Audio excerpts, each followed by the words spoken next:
제 목성에 오신 여러분들 환영하고 축복합니다. 하나님께 새로운 날을 허락하셨는데요. 새로운 날 걸면 새로운 은혜로 오늘 하루 우리 인생을 지킬 줄 믿습니다. 오늘은 항복하라 구명하라 라는 제목을 가지고 예레미야 38장 1절부터 13절까지 말씀 함께 살펴봤으면 좋겠습니다. 우리 3절부터 4절까지 말씀 같이 한번 읽어볼까요? 여호와께서 이와 같이 말씀하시니라. 이 성이 반드시 바벨론 왕의 군대의 손에 넘어가리니 그가 차지하리라 하셨다 하는지라. 이에 그 고관들이 왕께 아뢰되 이 사람이 백성의 평안을 구하지 아니하고 재난을 구하오니 청하건대 이 사람을 죽이소서. 그가 이같이 말하여 이 성의 남은 군사의 손과 모든 백성의 손을 약하게 하나이다. 예, 예레미야가 잠깐 예루살렘 성을 벗어나려고 합니다. 그런데 이 성을 벗어나는 행위를 바벨론의 첩자로 오해해서 잡아가게 돼요. 그런데 눈의 가시였던 예레미야를 눈의 가시처럼 보았던 고관들이 이 예레미야를 옥에 가두게 됩니다. 가두어서 묻죠. 시드기야 왕이 하나님의 뜻이 무엇인지 우리에게 말하라. 정말 그럼에도 불구하고 어쩌면 예레미야 입장에서 지금 감옥에 가둬져 있고 언제 죽을지 없는 생명이 위협한 상황이잖아요. 그러면 분명히 알 거예요, 예레미야도. 이 사람들이 듣고 싶은 이야기가 뭔지. 이 사람들은 뭘 듣고 싶어요? 자기들 승리할 것이라는 이야기를 듣고 싶어해요. 그런데 그런 말씀을 전하지 않습니다. 진실되게 하나님의 말씀을 증거하죠. 너희가 하나님의 심판을 받게 될 것이다. 그러자 뭐라고 그런 거예요? 이 사람들이 고관들이 뭐라고 해서 왕에게 아뢰되 이 사람이 백성의 평안을 구하지 아니하고 재난을 구하오니 청하오니 이 사람을 죽이소서. 예레미야가 자기들이 듣고 싶어하는 말을 안 했다는 거예요.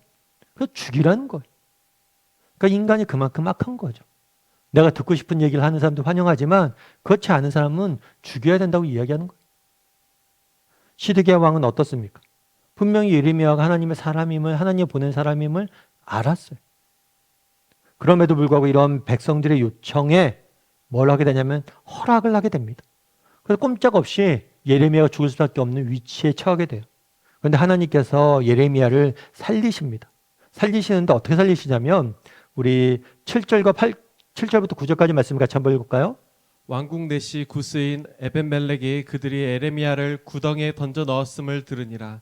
그때 왕이 베냐민 문에 앉았더니 에벤멜렉이 왕궁에서 나와 왕께 아뢰어 이르되 내 주 왕이여 저 사람들이 선지자 예레미야에게 행한 모든 일은 악하니이다. 성중에 떡이 떨어졌거늘 그들이 그를 구덩이에 던져 넣었으니 그가 거기에서 굶어 죽으니이다 하니. 예, 예레미야가 죽기 직전에 처합니다. 그런데 예레미야를 변호해주고 예레미야를 구해주는 사람이 있었어요. 그건 누구냐면 에벤멜렉이라는 사람이에요. 그런데 오늘 본문에 뭐라고 표현하냐면 왕궁 내시 구스인, 구스는 에디오피아를 의미해요. 에디오피아 사람인데 아마 하나님에 대해서 알고 하나님에 대해서 믿기 위해서 유대인으로 개종한 것 같아요. 그래서 외국인 출신이에요. 이방인 출신이죠. 게다가 누구예요? 내시예요. 사실 내시는 지금도 과거에는 그렇게 환영받는 직업은 아니었어요. 천대시 되었죠. 보세요. 예레미야가 감옥에 갇혔습니다. 그런데 이 예레미야의 말을 아무도 안 들어요. 유대인들은 그 누구도 듣지 않습니다. 유대인의 왕도 외면하고 고관들도 다 예레미야를 죽이자고 이야기를 해요. 그런데 유일하게 예레미야를 변호한 사람이 누구예요? 이방인. 그것도 내시라는 별 볼 일 없는 직업에 있는 사람이 예레미야를 변호하고 예레미야를 구하는 모습들을 보게 돼요. 그럼 여기서 우리가 알 수 있는 건 뭘까요? 우선 알 수 있는 건 뭐냐면 하나님이 정말 예레미야를 보호하신다는 거예요. 이방인의 손을 빌려서라도 예레미야를 보호하시고 지키시는 모습들. 정말 어떤 형편, 어떤 상황이 있든지 정말 우리가 기대치도 못했던 상황 속에서 기대치도 않았던 사람을 통해서 우리를 구원하시는 분이 하나님이심을 우리는 오늘 본문에서 배울 수 있게 되는 거죠. 뿐만 아니라 오늘 본문에서 배울 수 있는 게 있어요. 그건 하나님의 일하시는 방식이에요. 하나님은 오늘 어떠십니까? 정말 이방인을 통해서 정말 하나님의 선지자인 예레미야를 구하는 모습을 보게 돼요. 이게 성경의 일관된 방식이에요. 늘 약한 자, 작은 자, 정말 소외된 자들 통해서 강한 자를 부끄럽게 하는 것이 하나님의 방식이에요. 야곱이 그랬고 다윗이 그랬고 예수님이 그랬어요. 다윗은 보세요. 다윗을 뭐라고 그랬습니까? 너희들 중에서 아들을 데려와라 했는데 다윗이 빠져 있어요. 아들로서 제대로 취급도 못 받았어요. 그런데 하나님께서 그런 다윗을 써서 일하시잖아요. 예수님도 마찬가지죠. 나사렛에서 갈릴리에서 무슨 선한 것이 나겠느냐? 정말 버려진 땅, 불모의 땅에서 정말 예수님을 그곳에서 세우시고 예수님을 통해서 일하시잖아요. 이게 성경의 일관된 방식이란 거예요. 우리도 마찬가지예요. 여러분 지금도 하나님이 찾으신 사람은 어떤 사람이냐?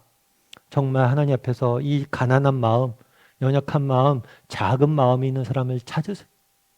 정말 하나님 저는 부족하고 연약합니다. 하지만 하나님만을 전적으로 의지하길 원합니다.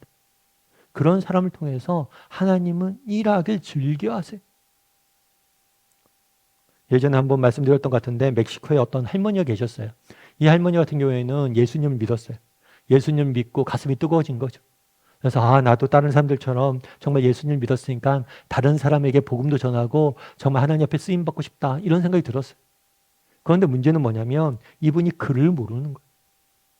글을 모르니까 자기가 성경책도 읽을 줄도 모르고 그러니까 아는 것도 없고 복음을 전해야 되는데 어떻게 해서 전해야 될지도 모르겠고 그런 거예요. 근데 이분이 뭘 했냐면 자기 집 근처에 중학교가 하나가 있었는데 중학교 앞에 갔어요. 중학교 앞에 있는 공터에 갔어요. 그리고 앉아 있으면서 거기 이제 학교 방과 후에 중학생 애들이 놀고 있을 거 아니에요. 그럼 애들을 불러요. 애들을 불러서 뭐라고 그랬냐면 이 할머니가 글을 몰라서 그러는데 네가 이 할머니한테 글 좀 읽어줄 수 있겠니? 라고 부탁을 해요. 그럼 애들이 할머니한테 뭐 할머니 부탁하니까 그래요 할머니 하고 했는데 그때 성경책을 주는 거예요. 성경책을 내게 좀 읽어달라. 매일같이. 그러다가 그 학교에 그 공원에서 예수님 믿기는 사람이 생기기 시작한 거예요. 할머니에게 성경을 읽어주다가 성경의 은혜를 받고 하나님 변화된 능력이 나타나는 거예요. 전 그 얘기를 읽으면서 여러분 정말 글을 몰라서 정말 그런 사람도 하나님 통해 쓰는데 우리가 글을 알고 우리가 언제든지 복음을 전할 수 있는데 정말 우리는 어떠냐는 거예요. 여러분 그날에 예레미야를 사람들이 구합니다. 누가 구합니까? 이방인 내시가 구했다라고 이야기를 합니다. 하나님께서 늘 약한 자, 연약한 자를 통해서 일하시는 모습들을 보게 돼. 우리도 이런 내시와 같은 사람이 되게 해달라. 우리도 정말 하나님 앞에서 가난한 마음으로, 연약한 마음으로 우린 부족하지만 하나님 앞에 정직히 살려고 한다면 하나님이 우리를 통해서 일하실 거예요. 그런 믿음을 가지고 내가 지금 부족하고 연약하지만 하나님이 내가 정말 정직히 살려고 한다면 하나님 날 통해서 일하실 거라는 믿음을 가지고 하루하루 살아가는 사람들이 되게 해달라고 기도해 주시고 그런 연약한 자, 오늘 쓰임받았다 에벤 맥글렛과 같은 사람이 되게 해달라고 결단하는 오늘 하루가 되기를 주님의 이름으로 소원합니다. 우리 함께 기도했으면 좋겠는데요. 기도하실 때 오늘 말씀 기억하면서 기도했으면 좋겠습니다. 정말 우리 하나님은 누구십니까? 정말 예레미야가 위기에 처했을 때 정말 이방인을 통해서라도 예레미야를 구하는 분이 하나님이세요. 우리도 마찬가지예요. 우리 인생의 어려움과 고난과 역경이 닥쳤을 때 우리가 전혀 예상치 못했던 방법으로 우리를 구하실 분이에요. 뿐만 아니라 우리 하나님은 누구십니까? 정말 이디오피아 네시아 같은 정말 보잘것없는 소외된 사람을 통해서 일하시는 분이 하나님이세요. 우리도 부족하고 연약하지만 하나님 앞에 정직한 마음을 갖고 도전한다면 하나님께서 우리를 쓰실 거예요. 그런 믿음을 가지고 오늘 하루 살아가게 해달라고 이 시간 목소리로 같이 기도하도록 하겠습니다. 같이 기도하시겠습니다.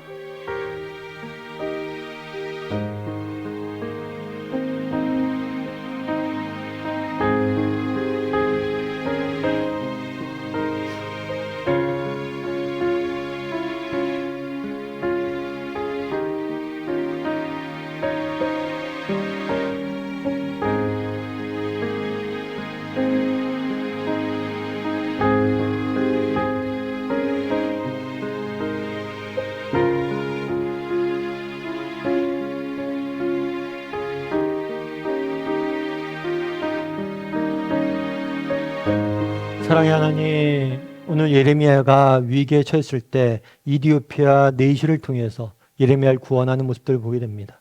정말 하나님께서는 우리가 예상하지 못했던 방식으로 정말 우리를 보호하고 인도하시고 지키시는 분이심을 기억하게 도와주시고, 그런 믿음을 가지고 어떤 상황 속에도 절망하지 않는 우리 모두가 될 수 있도록 주여 붙잡아 주시옵소서. 또한 우리 하나님께서는 정말 화려하고 똑똑하고 정말 그런 사람들이 아니라 부족하고 연약하지만 하나님만을 바라고 의지하고 하나님의 믿음대로 살려가려는 사람들 통해서 일하심을 보게 됩니다. 정말 우리도 정말 세상이 보기에 초라해 보일지 몰라도, 정말 세상에 보기에 가진 것 없고 아무것도 없는 무능한 존재처럼 느껴질지 몰라도 우리를 통해서 하나님께서 선한 일을 이루어 가실 것을 믿고 믿음의 경주를 끝까지 달려가는 우리 모두가 될 수 있도록 주여 은혜를 더하여 주시옵소서.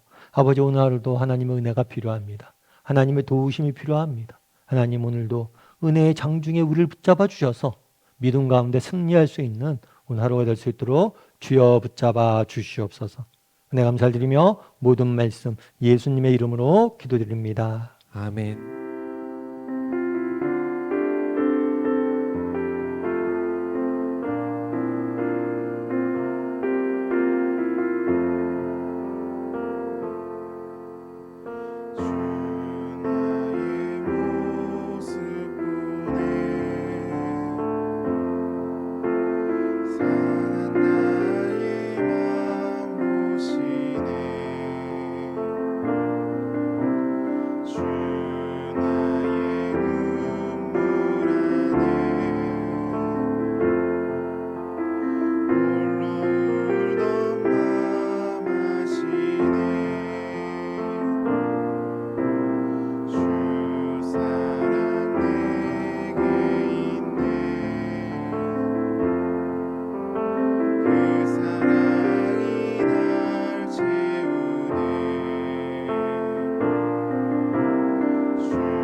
그